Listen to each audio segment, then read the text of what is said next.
Queridos amigos, ¿qué tal? ¿Cómo estáis? Qué placer, qué honor poder volvernos a encontrar.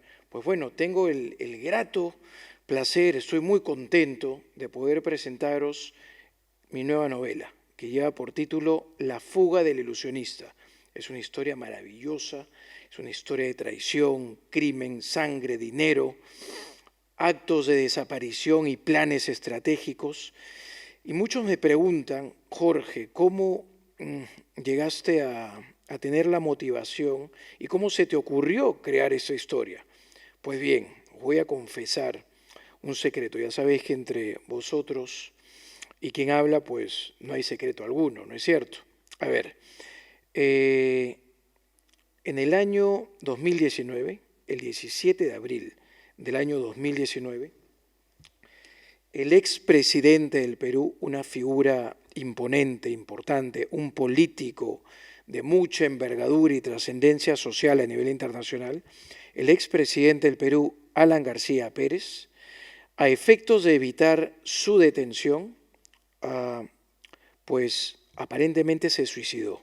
Cogió un revólver, Colt, y se disparó en la cabeza, ¿sí? En la zona trasera, en la parte posterior de la oreja derecha. Pues bien, cuando digo aparente suicidio, vosotros me vais a entender por qué digo aparente.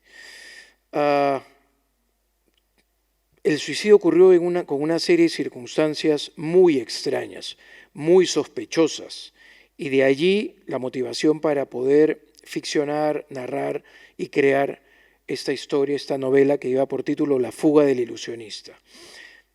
Vamos a situarnos el 17 de abril del año 2019, ¿sí?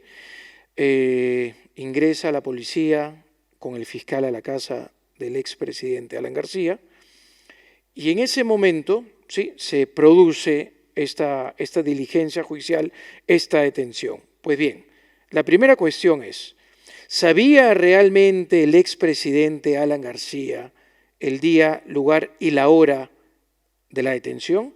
¿Conocía que iba a ir un fiscal con un grupo de policías a detenerle a su casa esa mañana sobre las 6:30 de la mañana? ¿Él sabía que iban a ir? Aparentemente la respuesta es sí. Él da una última entrevista el día anterior a este presunto suicidio, a este aparente suicidio, a un reportero que se llama Carlos Villarroel, de una cadena de noticias que se llama RPP. Y el periodista, pues hábilmente, de forma muy aguda, le menciona y le hace saber y le recuerda que Alan García le dice claramente, usted tiene informantes en el Ministerio Público y usted sabe cuándo le van a ir a detener. No está preocupado, no está nervioso. Y Alan, lejos de preocuparse, pues se ríe, ¿no? Se mofa de esta posibilidad de una detención. Veamos el vídeo y vosotros vais a sacar vuestras propias conclusiones. Veamos el vídeo. Sinceramente, ¿está usted preocupado, está nervioso, está temeroso de una medida mucho más radical? Usted dijo en una oportunidad que tenía colaboradores, fuentes en el Ministerio Público. Lo dijo en la puerta de su casa. No ha recibido... Pues queda acreditado, ¿no?, plenamente de que Alan García sabía lugar, día y hora de la detención. Por tanto, tuvo tiempo bastante suficiente para poder preparar una escena, para poder fingir en un acto pleno de ilusionismo una puesta en escena y hacer creer que estamos ante un presunto suicidio, ante un aparente suicidio. Muy bien, continuamos, ¿sí? Vamos a narrar en orden cronológico. Continuamos. En el momento de la detención, cuando llega el fiscal y la policía a la casa del expresidente Alan García, había un equipo periodístico de América Noticias. Llegaron en el momento en el cual tanto el fiscal como la policía estaba tocando la puerta del expresidente. Este equipo de periodistas estaba narrando y transmitiendo en vivo en ese momento en el canal de noticias, en América Noticias, el periodista ampliamente conocido en Perú, Salazar, y la periodista Linares, transmitían minuto a minuto lo que estaba pasando. Entonces, vamos a prestar atención en esta parte muy rápida del vídeo, el momento en el que llega la periodista, encuentra al fiscal, le pregunta qué tipo de diligencia van a hacer, ¿sí? Y posteriormente esta periodista se queda todo el tiempo, ¿no? Se queda todo el tiempo, a partir de las 6:30 de la mañana, transcurren los minutos, y esta periodista en ningún caso escucha un disparo. Muy raro, estamos hablando de que supuestamente el expresidente se había disparado en ese momento, en esos minutos, ¿sí? En esos momentos se había disparado. Por tanto, un disparo de un revólver Colt se puede escuchar tranquilamente a 2 o 3 calles de distancia. Esta periodista estaba en la puerta de la casa y no escuchó ningún disparo. No obstante, sí escuchó el barullo, ¿sí? En el momento en que los policías encontraron el cuerpo de Alan García tumbado, tendido en el suelo de su habitación. Y aquí vais a ver el vídeo en el cual los periodistas, ¿sí? La periodista que estaba narrando y transmitiendo, el cámara coge la imagen exacta en el cual se abre la puerta del parking y se ve a los policías que supuestamente, que presuntamente han bajado el cuerpo de Alan García herido. Como podéis observar, llevan pantalones de color claro, de color beige, sin ningún tipo de mancha de sangre. Las manos no están manchadas tampoco de sangre. El coche, el todoterreno, tampoco está manchado de sangre. Es muy curioso, porque estamos hablando de un hombre de una envergadura que mide 1,93 de altura y pesa más de 130 kilos. Esos policías pequeñitos, regordetes, ¿sí? Que seguramente no hubiesen tenido la habilidad plena para levantar un cuerpo en estado, cuando digo un cuerpo muerto, no me refiero a que haya fallecido en ese momento, sino un cuerpo pues que es un peso muerto, ¿sí? Pues lógicamente van a ensuciar la pared, la escalera, se van a ensuciar, se van a manchar ellos de sangre. Como podéis ver, no tienen ninguna mancha, ¿no? Y además lo curioso y lo raro y lo extraño es que hayan cogido el cuerpo, lo hayan metido en el coche, en la parte de atrás, como si fuese un bulto, y lo hayan llevado al hospital. Que dicho sea de paso, el hospital Casimiro Ulloa está a unos 500 metros, está al lado de la propiedad de Alan García. Pero ese es un hecho que luego hablaremos de por qué no llamaron a la ambulancia y por qué lo introdujeron en el coche. El hecho es que quiero que os quedéis con esto, ¿no? Que los policías no presentaron ningún tipo de mancha. Curioso, ¿no? ¿No os parece? Imaginemos a alguien que coge un revólver y se dispara. ¿Quién habla? Jorge Albertini. Aparte de escritor, pues tengo muchísimos años viendo suicidios, homicidios, asesinatos. Cuando alguien se dispara o le disparan en la cabeza, todo alrededor queda manchado, cubierto de sangre. Hay una película que se llama El Irishman, el irlandés, ¿sí? Y un asesino, cuando contrataba a un asesino le preguntaban, oye, ¿y tú pintas paredes o no? Y le dice, sí, por supuesto, claro que pinto paredes. Haciendo referencia a que cuando alguien recibía un disparo, ¿sí? Pues la otra parte de la pared quedaba manchada, quedaba pintada de sangre. Por tanto le preguntaban si pintaba paredes. ¿Qué os quiero decir con esto? Que aquí las circunstancias son muy curiosas y vuelvo a repito, muy sospechosas. Vamos a ver ahora la imagen en la cual supuestamente Alan García, al pie de su cama, ¿sí? En su habitación, se dispara. Podemos ver la imagen como la bala, el proyectil, sigue el curso, ¿sí? De ingresar por la parte posterior de la oreja derecha, realiza un recorrido, ¿sí? Se incrusta, se clava contra la pared de enfrente, en el cual se ve que sobre el televisor, ¿sí? Se clava supuestamente el proyectil ahí, y lo más curioso es que estamos hablando ahí de 2 o 3 metros máximo, ¿sí? De distancia. Sin embargo, como podéis ver en esta foto, es una foto real de la habitación de Alan García. Esa pared está impoluta, está inmaculada, no se ve ninguna mancha. Muy curioso, muy sospechoso, ¿no os parece? Veamos el siguiente gráfico. Ahí podemos observar supuestamente cómo quedó el cuerpo de Alan García tras el disparo, ¿sí? que está en el borde de la cama, con la cabeza recostada, reposando sobre el borde del colchón, ¿sí? Sin embargo, ahora volvemos a la imagen de la fotografía, vemos que en esa parte del colchón hay una ligera mancha de sangre muy aguada, ¿sí? Como si hubiese sido combinada con agua, ¿sí? Y no hay manchas en absoluto de sangre, ni salpicadura de sangre. En la mesa de noche se puede ver incluso un folio, un papel blanco que está impoluto. En el suelo no hay mancha de sangre, alrededor no hay mancha de sangre y en la pared tampoco hay mancha de sangre. Esto no suele ser elementos ortodoxos, usuales, en un escenario donde ha ocurrido, ya no diré un asesinato o un suicidio, donde ha ocurrido un disparo. En el momento que ingresa el proyectil, tanto del lado por donde ingresa como del lado donde sale el proyectil, quedan manchas de sangre por todo lado. Y aquí no se ve ninguna mancha de sangre. Entonces, la pregunta coherente, la pregunta lógica es, ¿cuál es el cuerpo que no sangra? ¿Qué cuerpo no sangra? Lógicamente el de un cadáver. El de un cadáver tiene la sangre coagulada, ya no sangra, ¿sí?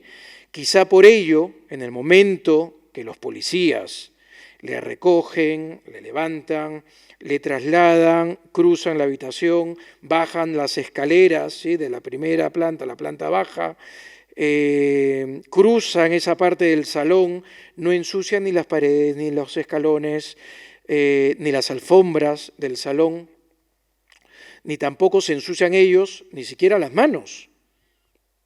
Recordemos que una persona que tiene una hemorragia imparable, ¿sí?, imparable, ha ingresado una bala, le ha destrozado el cráneo, no dura con vida más de 2 minutos, como mucho, como mucho. O sea, esa hemorragia no la puedes controlar, por más que intentes colocar tapones, ¿sí?, o que intentes hacer presión con las manos, no puedes controlar esa hemorragia. ¿Por qué? Porque incluye también la hemorragia interna. Por tanto, muchos especialistas, muchos peritos dicen que máximo puede durar 3 minutos, como máximo, pero ese es el tope. Y además, el reguero de sangre que se produciría sería obviamente visible, cosas que no ocurren en ese sentido. Pues bien, luego hay una imagen que vamos a pasar muy rápido sobre ella, del todoterreno que ya se encuentra en el hospital, tampoco se ve ninguna mancha de sangre alrededor ni en el suelo. Es muy curioso todo lo que... otra vez. Otro elemento claramente sospechoso en cualquier diligencia judicial que interviene un fiscal, que interviene una serie de policías, se va con mucho cuidado y se sigue un protocolo. El primer acto sospechoso respecto a la intervención es que no se presentó el fiscal principal, el fiscal titular, era Domingo Pérez. Pues no se presentó el fiscal titular. Envió a un fiscal suplente, ¿sí?, para que le asista en ese sentido, que claramente se ve que es un fiscal inexperto, ¿no es cierto? Pues que no lleva el mando, que no ordena, que no controla la situación. Pero bien, primer elemento sospechoso de esa audiencia es que se le haya permitido el ingreso, ¿no es cierto?, a este fiscal con la policía. Estamos hablando de un político, de un hombre que ha sido 2 veces expresidente de un país muy importante como el Perú, de una persona que controlaba, ¿sí?, un pequeño bloque, un grupo de seguridad que le cuidaban, que en un momento se le achacó la responsabilidad de la creación de un comando paramilitar llamado Rodrigo Franco, que posteriormente se convirtió en el Grupo Colina.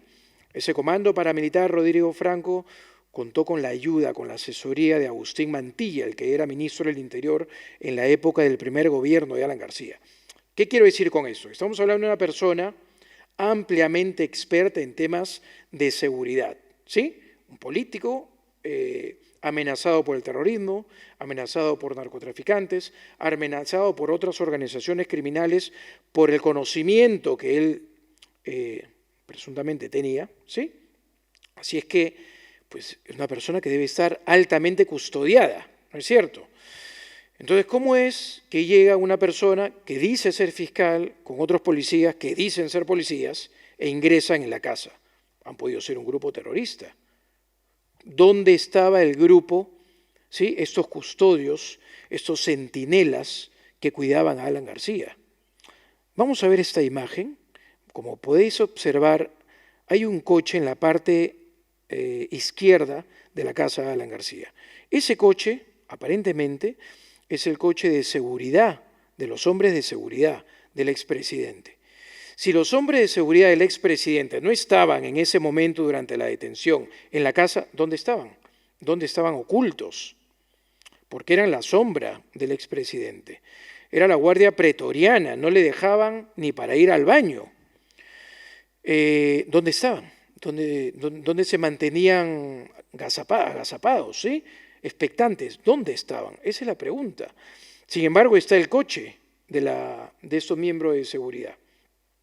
Entonces, aquí el punto relevante es cómo alguien que dice ser fiscal con unas personas que dicen ser policías ingresaron tan fácilmente a la casa. ¿Nos parece? Lógicamente, es muy probable pensar que se permitió el ingreso porque, como todo acto de ilusionismo, te dejo entrar y te voy a mostrar algo, ¿sí? Me vas a ver en el descanso en la escalera. Alan García bajó de la primera planta, quedó en el descanso, le vieron a Alan García, le vieron vestido de negro, ¿sí? Habló, dijo, ¿qué quieren aquí? ¿Qué vienen a buscar? Es la detención preliminar. Pudo intercambiar palabras, le bastó esto para saber que iban a detenerle, ¿sí? Y pudo observar que estaban grabando. Por eso es que luego Alan García mira hacia la parte alta de la escalera, se lleva la mano al pecho, suspira en un acto plenamente dramático, en un acto propio de una obra de teatro, ¿no? Sabía que le estaban grabando, sabían que le estaban filmando, y cuando sube, pues, extrae el revólver del bolsillo derecho. ¿Pero qué está ocurriendo ahí?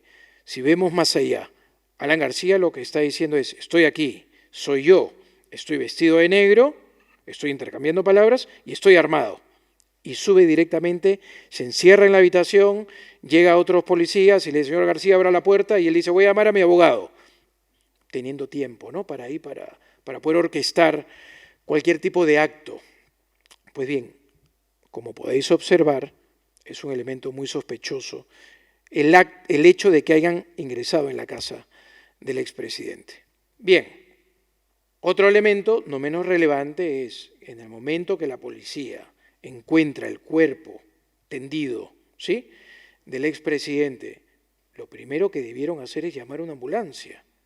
Estamos ante una persona que acaba de sufrir un disparo, que no se sabe si se disparó, si se suicidó, ¿sí?, o no se sabe si alguien le disparó. Porque ¿qué hubiese ocurrido en la teoría de la conspiración, ¿sí?, si uno de los policías le hubiese disparado? O sea, ¿cómo se sabe que no fue un policía el que le disparó? ¿O no fue alguien ajeno que estuvo en ese momento que le disparó previamente a la policía y que luego se escondió? Recordemos que la habitación de Alan García pues tenía un armario, que más que armario era una habitación alterna. Aparte del lavabo del baño que estaba en la propia habitación, al lado de atrás, que vamos a volver a ver la imagen de la habitación, pues esa parte derecha tiene una especie de estantería y subsiguiente esa puerta es una habitación, ¿sí?, que es un vestidor, muy a la europea, ¿sí?, esas habitaciones con vestidores al lado, ¿sí? Entonces, en ese tipo de habitaciones pues se puede ocultar cualquier persona o personas. Por tanto, la pregunta que nos hacemos es, número uno, ¿por qué no se llamó una ambulancia? ¿Por qué se prefirió levantarle con todo el riesgo que trae levantar a una persona que se acaba de disparar? ¿No es cierto? La hemorragia, vas a aumentar la hemorragia y vas a aumentar el riesgo de que pierda la vida más rápido. Sin embargo, deciden levantarle, trasladarle, introducirle en el coche y entregarle luego en el hospital. Un acto totalmente ilógico y fuera del protocolo judicial. Ahí hay una grave responsabilidad. Y vamos más allá. ¿Por qué los hijos, los familiares del expresidente no denunciaron al fiscal y a los policías por esa actuación? Claramente es un acto negligente. ¿Por qué no le denunciaron? ¿No quieren destapar qué? ¿No quieren mover el avispero? ¿No quieren que se investigue realmente? ¿No quieren que se haga una prueba de balística para saber el recorrido del proyectil? ¿Dónde quedó ese proyectil? ¿Dónde quedó incrustado ese proyectil? ¿Por qué no se ha hecho una geolocalización de los teléfonos móviles que se encontraban ese día, a esa hora, en ese lugar? Sería muy interesante, ¿no? Saber qué teléfonos móviles, qué personas, qué propietarios de esos teléfonos móviles se encontraban exactamente, expresamente en ese sitio, en el momento de la detención. Pues bien, estaréis conmigo de que son elementos sumamente sospechosos. No se llamó la ambulancia, no se hizo una prueba balística, no se le hizo una prueba de parafina en la mano derecha del expresidente para saber si realmente se disparó, ¿no es cierto? No se hizo ningún tipo de investigación.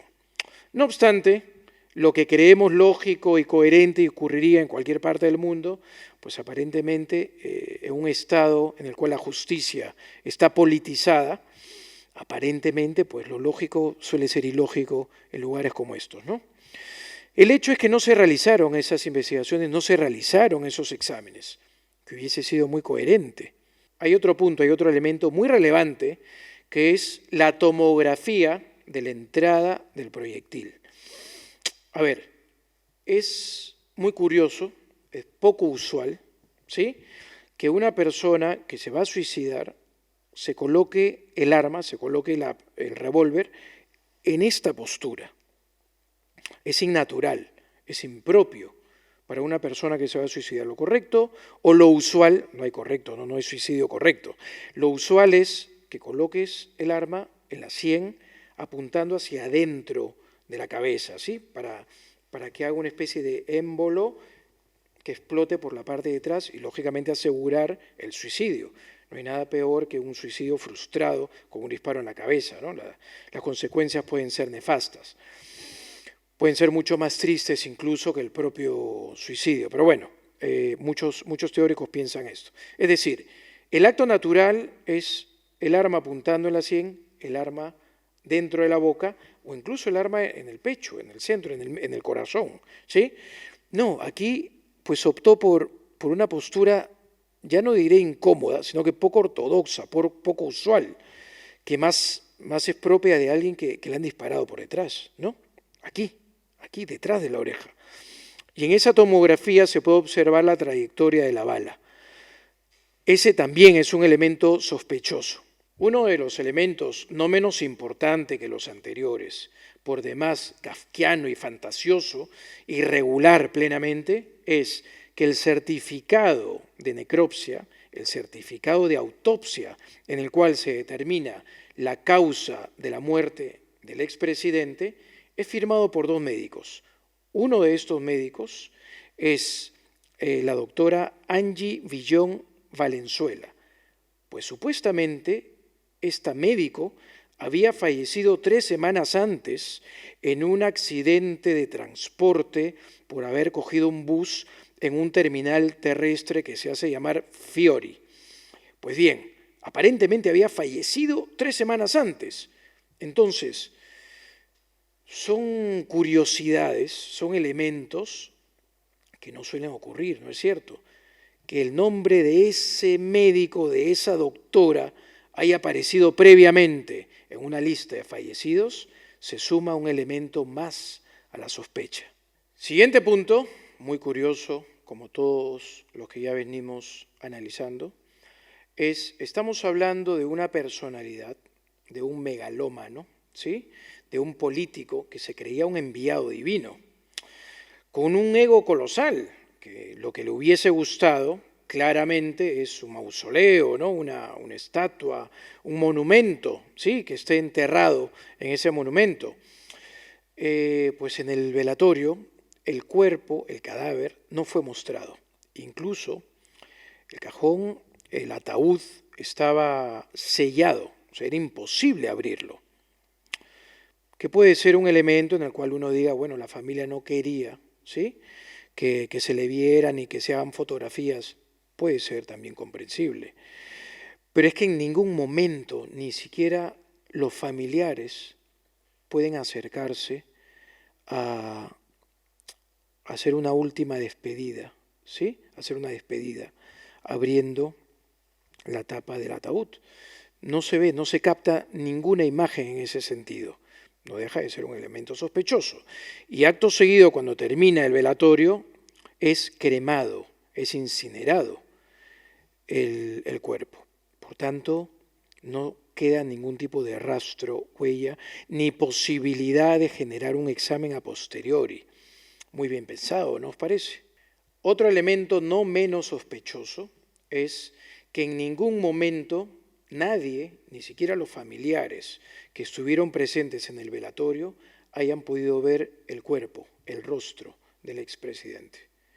En todas las imágenes, porque además el velatorio fue transmitido directo en directo, ¿no?, minuto a minuto, no se vio ni siquiera que los hijos, que los familiares más cercanos hayan podido despedirse abriendo la tapa del ataúd, qué sé yo, para dar un beso al padre, para despedirse, como es lo usual, como es lo correcto, lo normal. Ese ataúd estaba sellado, era imposible abrir esa tapa. Y acto seguido se cremó el cuerpo del expresidente. Claro, esto no guarda ningún tipo de relevancia, pero si entramos en una teoría de una posible fuga, y vuelvo y repito, una teoría, ¿sí?, es una especulación sobre un presunto escape magistral. Estamos hablando de una persona, de un individuo, de un político que tenía un ego colosal, que se creía un enviado divino. Hay que tener ese ego para poder llegar a ser 2 veces expresidente de un país. Si no lo tienes, si no tienes ese perfil psicológico, no llegas si no te la crees, ¿sí?, no llegas tú a proyectar esa energía. Pues bien, ese señor que se creía un enviado divino, ¿sí?, que se creía Dios, el Papa, Jesús, todos juntos, con este ego colosal, con esta megalomanía, lo lógico es, ya que planeó su suicidio y su muerte y todo ello, pues que haya planeado también un monumento, ¿no?, que haya planeado un lugar donde sus allegados y sus partidarios, ¿sí?, y los que le admiramos en algún momento, pues pudiesen ir a rendirle homenaje. Lejos de todo ello, se incineró, se cremó el cuerpo de Alan García, presuntamente, y hay una foto muy curiosa, muy reveladora, muy extraña, en el cual aparece la familia de Alan García, los hijos de Alan García, sonrientes, con una alegría poco usual para unos hijos que acaban de perder a un padre. No vamos a entrar en calificar ni analizar los sentimientos de cada persona, simplemente me limito a manifestar que una persona que acaba de perder un familiar tan cercano, pocas veces, ¿sí?, por no decir ninguna, tiene ganas de sonreír y posar ante una foto. No obstante, fue una foto además muy criticada a nivel internacional. Otro elemento sumamente curioso y poco usual, como todos los que ya hemos venido analizando, es que doña Carla García, la hija del expresidente Alan García, concedió una entrevista al periodista Humberto Ortiz. En esta entrevista, ella narró, explicó un hecho poco usual. Contó que cambiando su teléfono móvil por uno nuevo, en el momento que extrae el chip y lo pone en el otro teléfono, dijo que se le borraron todos los mensajes de las conversaciones con su padre. No sé, los que en algún momento hemos cambiado de teléfono, sí, y los que me estáis viendo y escuchando, pues sabemos que esto es muy raro que ocurra. Cuando tú cambias de teléfono, simplemente, y si es un iPhone, basta con que los acerques para que automáticamente se traslade toda la información. Pero cuando digo toda la información es toda. El acto de extraer el chip y colocarlo en otro teléfono móvil no necesariamente implica que se borren todos los mensajes y casualmente, solamente la conversación entre su padre y ella. La gente no sabe que tú cambiaste de celular por uno más moderno y al hacerlo perdiste todas las conversaciones de WhatsApp. Sí, nosotros hablábamos todo el tiempo por WhatsApp y de hecho nos reíamos, nos mandábamos memes, tonteábamos, ¿qué has comido? ¿Qué estás haciendo? ¿Qué estás mirando? Ay, seguramente no sé qué, los chistes de nosotros. Y lamentablemente a fin del año 2019 cambié de celular y se borraron todas mis conversaciones. Me dio pena, pero ya lo superé. Creo. Tampoco tenemos por qué poner en duda lo que ha manifestado esta noble señora, pero no deja de ser sospechoso. ¿Sí? Es un elemento a mencionar, más aún cuando es ella la que post-mortem, ¿sí? Pues publica, gestiona una serie de libros del expresidente, como Metamemorias, ¿no? Es muy curioso, ¿no? El título, Metamemorias, no biografía, no memorias, metamemorias. Ahí podéis observar el ego, ¿no? Metamemorias. No doy una biografía, no tengo memorias ni recuerdos comunes, no tengo metamemorias, ¿sí? Ahí podemos ver un perfil psicológico, psiquiátrico de la personalidad del político.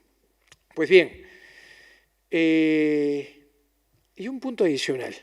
Previo al fallecimiento, Alan García publicó una novela, entre otras, ¿no? El Rey de la Baraja, que hablaba de Francisco Pizarro, que lo describe además políticamente como tenía la capacidad de planificar. Por eso es muy curioso que una persona como Alan García, que había estudiado la acción de Francisco Pizarro, que era un gran estratega, no hubiese tenido una estrategia y un plan de fuga. Publicó luego también un libro extraordinario, magnífico, que se llama El mundo de Maquiavelo, en el cual extrae la conducta del político. ¿Sí? Que el político es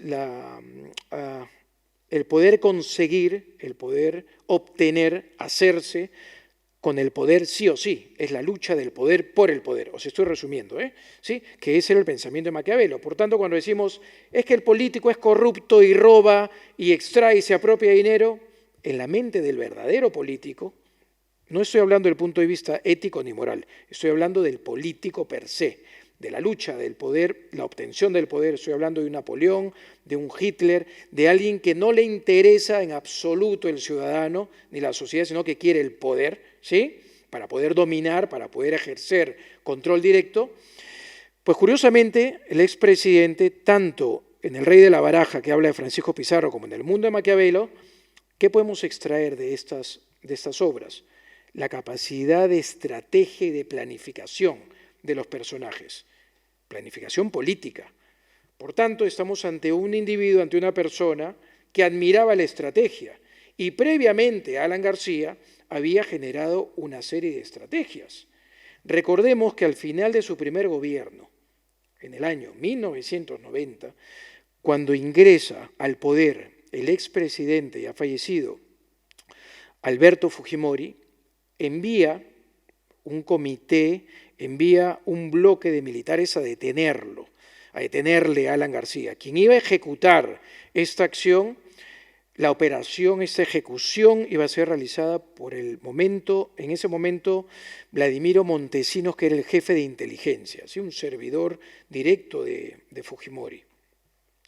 Pues bien, envía un convoy de 200 militares y ahí donde viene la personalidad de Alan García, ¿no? Aflora desde su fuero interno quién es Alan García. Lejos de salir y entregarse, ya me diréis, alguien que aparece, un convoy de 200 militares en la puerta de vuestra casa, pues ¿vosotros qué vais a hacer? Muchos se entregarían, ¿no es cierto?